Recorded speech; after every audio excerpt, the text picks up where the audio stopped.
అంతర్రాష్ట్ర దొంగల ముఠాను అరెస్ట్ చేశామన్నారు పెద్దపల్లి జిల్లా ఏసీపీ కృష్ణ. సుల్తానాబాద్ సర్కిల్లో 3 దొంగలను పట్టుకున్నట్లు తెలిపారు. 1,70,000 నగదు, 13 తులాల బంగారు నగలు, బైక్ స్వాధీనం చేసుకున్నారు. పటిష్ట నిఘా పెట్టి దొంగలను అదుపులోకి తీసుకున్న సిబ్బందిని అభినందించి రివార్డులు అందజేశారు ఏసీపీ కృష్ణ.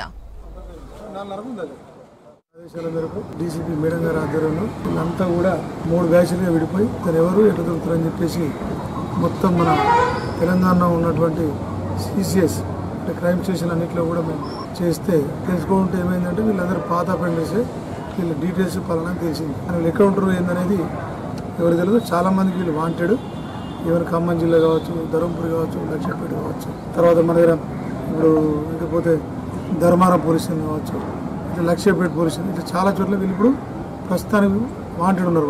వాళ్ళ ఏరియాలో కూడా జరిగిన దొంగతనాల్లో వీళ్ళు పార్టిసిపేట్ అయి ఉన్నారు.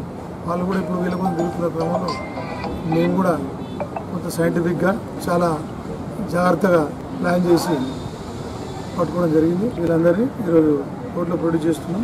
ఈ ఏరియాలో ఇక్కడ చేసినామంటే మళ్ళీ 2 జిల్లాలు అవుతున్నాం, 1 జిల్లా అవుతున్నాం చేయడం జరుగుతుంది. చాలా అఫెన్సివ్. వీళ్ళు 3 కూడా అంతర్రాష్ట్ర